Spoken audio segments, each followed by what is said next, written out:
Oke, assalamualaikum warahmatullahi wabarakatuh. Ya, teman-teman, pada kesempatan kali ini, sesuai judul, saya akan membahas sebuah trafo.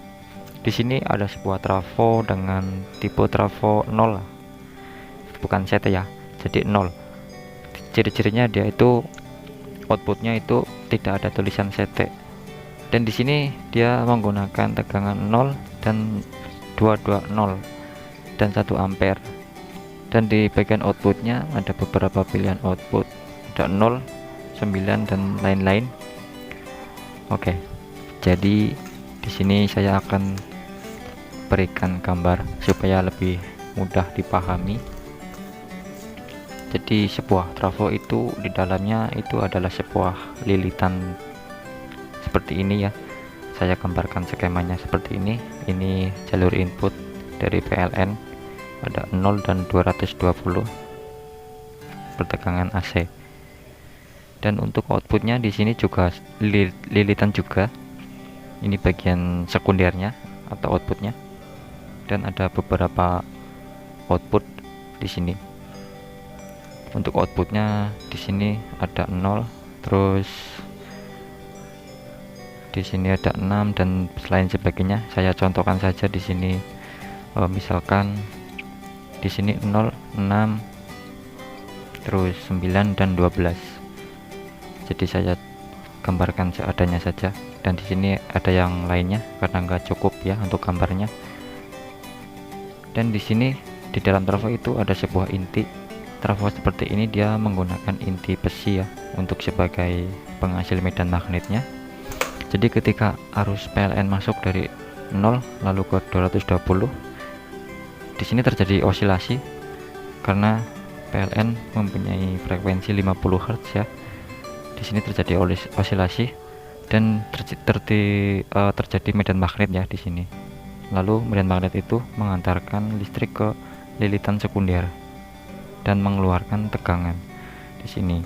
Jadi kenapa ada 6, 9 dan 12 outputnya berbeda-beda? Itu karena dibedakan dari beberapa faktor. Misalkan di sini ada 0, 6 dan lain-lain ya. Ada beberapa faktor-faktornya kenapa bisa berbeda-beda. Jadi faktornya itu adalah, misalkan di sini saya contoh tuliskan besarnya tegangan yang keluar itu dipengaruhi dari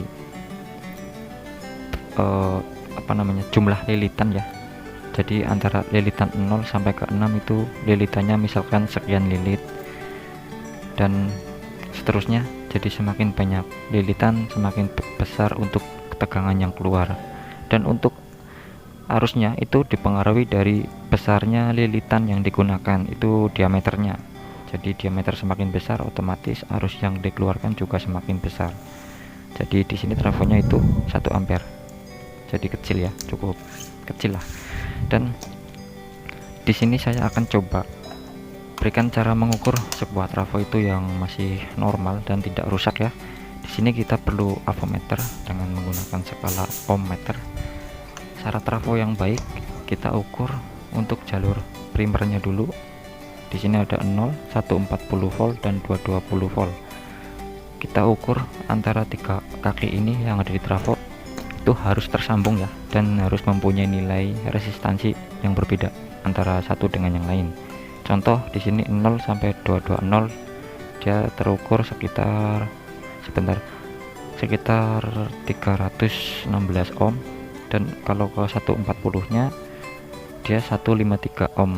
Jadi untuk yang kecil ohmnya juga kecil kayak seperti itu, harus ada hambatan.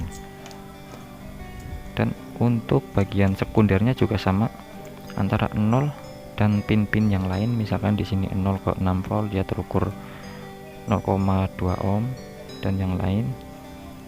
Semakin tinggi output yang dikeluarkan, maka nilai resistansinya semakin besar. Oke, seperti ini ya. Jadi itu untuk outputnya, lilitannya itu resistansinya lebih besar daripada yang 0 ke yang awal. Dan untuk primer dan sekunder harus dipastikan juga tidak ada koneksi, jadi intinya itu terpisah antara lilitan primer dan sekunder. Seandainya diukur seperti ini itu ada resistansi ya atau hubung singkat, itu tandanya trafonya konslet dan itu dipastikan tidak bisa digunakan. Dan kenapa tidak terhubung? Karena di tengah-tengah ini ada inti besi, jadi lilitan primer dan sekunder itu tidak terhubung. Oke ya, seperti itu. Dan terus di sini mungkin teman-teman kadang melihat di sebuah perangkat, terutama di trafo ini, di trafo ini dia itu biasanya tertulis ya antara 0 dan 220 volt itu kenapa kok tidak konslet ya, tidak short, karena dia menggunakan frekuensi 50 Hz. Jadi di trafonya juga tertulis seperti itu, dan ini artinya antara 0 dan 220 itu secara tidak bisa kita lihat dengan mata terjadi pertukaran putus nyambung gitu ya. Antara 0 dan 220 itu putus nyambung 50 Hz per detik. 1 detik itu terjadi putus nyambung selama sebanyak 50 kali. Jadi tidak menyebabkan konslet. Seperti ini saya contohkan untuk listrik PLN. Dia itu mempunyai frekuensi sekitar 50 Hz yang normal. Ini ya, saya akan ukur. Oke, dia frekuensinya 50. Karena ada reaksi putus nyambung, jadi nanti akan menyebabkan osilasi dan medan magnet. Jadi seperti itu sistem kerjanya. Oke ya, di sini dia menggunakan 50 atau 60 Hz. Jadi kurang lebihnya seperti itu penjelasan saya kali ini tentang trafo. Kemungkinan ada yang belum paham, bisa teman-teman tanyakan. Terima kasih. Assalamualaikum warahmatullahi wabarakatuh.